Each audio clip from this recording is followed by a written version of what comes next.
வணக்கம் நண்பர்களே, நான் உங்க கிச்சா பேசுகிறேன். கனவில் காட்சி தந்த முருகப்பெருமான். நடுப்பழனி முருகப்பெருமான் க்ஷேத்திரம் உருவான கதை.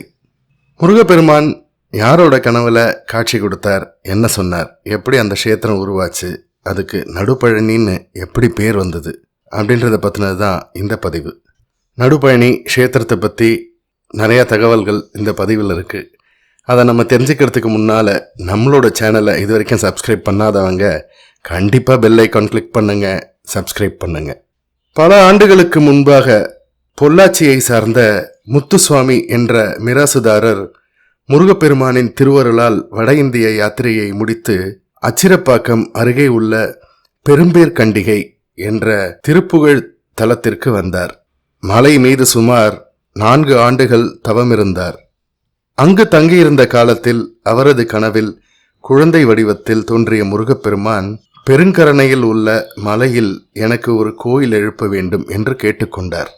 அதன்படி அச்சிரப்பாக்கம் அருகேயுள்ள பெருங்கரணை ஊரில் உள்ள மலையை கண்டறிந்தார். அதன் உச்சியில் வேலாயுதத்தை நிறுவி வழிபாடு செய்ய தொடங்கினார். செடிகள், பாறை கற்களை சரி செய்து அதன் பிறகு அங்கேயே முருகன் சிலையை வைத்து சிறிய கொட்டகை அமைத்து வழிபாடு தொடங்கினார். ஒரு நாள் பெருத்த மழையால் கீறுக்கொட்டகை விழுந்துவிடவே தனி ஆலயம் எழுப்ப தீர்மானித்து ஒரு சிறிய ஆலயத்தை எழுப்பினார். இந்த மலையை சீரமைக்க முத்துசுவாமி சித்தர் பெரும்பாடுபட்டுள்ளார்.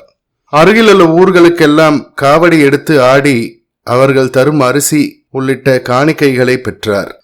அதனை கொண்டு மலையை சீரமைக்க பணியாட்களுக்கு சமைத்து தந்தார்.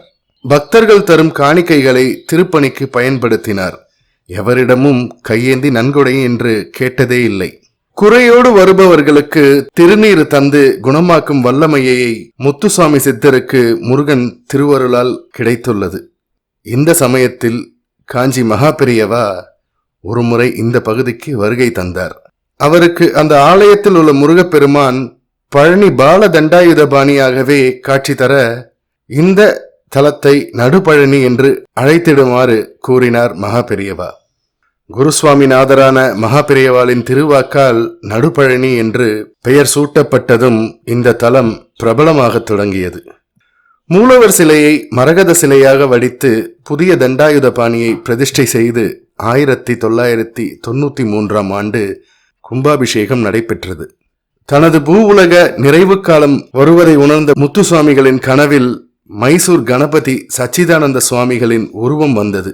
அதேபோல் மைசூர் கணபதி சச்சிதானந்த சுவாமிகளின் கனவில் முத்துசுவாமி சித்தரின் உருவம் தோன்றியிருக்கிறது. அதன் பிறகு ஒரு முறை நடுப்பழனிக்கு மைசூர் கணபதி சச்சிதானந்த சுவாமிகள் வருகை தந்தார். அவரை கண்ட முத்துசுவாமி சித்தருக்கு மகிழ்ச்சி ஏற்பட்டது. இருவரும் தங்களுக்குள் தோன்றிய கனவை பற்றி பேசிக்கொண்டனர். அப்போதுதான் இருவருக்குமே ஒரே நேரத்தில் இது போன்ற கனவு வந்திருப்பது தெரிய வந்தது. நடுப்பழனி மலை பசுமையான பெருங்கரணை கிராமத்தில் அமைந்துள்ளது. சுமார் 300 அடி உயரம் உள்ள கனகமலையான நடுப்பழனி வடக்கில் 128 படிகள் கொண்டு மலையேற வசதியாக நேர்த்தியாக அமைக்கப்பட்டுள்ளது. மேற்கு புறம் வாகனங்கள் மலையேறும் சாலை வசதியும் இருக்கிறது.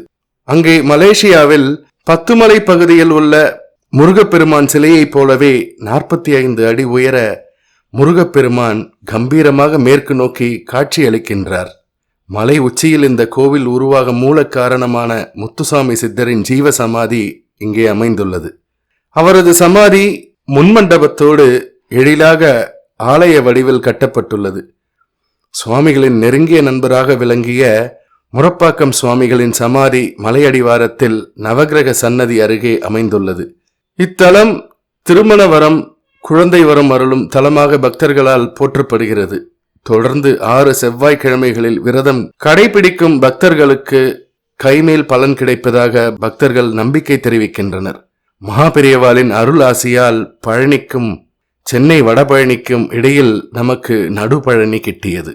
இந்த தலம் அச்சிரப்பாக்கத்திற்கு 1 கிலோமீட்டர் தொலைவில் உள்ள ரயில்வே கேட்டிலிருந்து கிழக்கில் 6 கிலோமீட்டர் தொலைவில் உள்ளது. இந்த பதிவு உங்களுக்கு பிடிச்சிருந்தா லைக் பண்ணுங்க, ஷேர் பண்ணுங்க, கமெண்ட் பண்ணுங்க. மறக்காம பெல் ஐக்கான் கிளிக் பண்ணுங்க, சப்ஸ்கிரைப் பண்ணுங்க. நன்றி நண்பர்களே.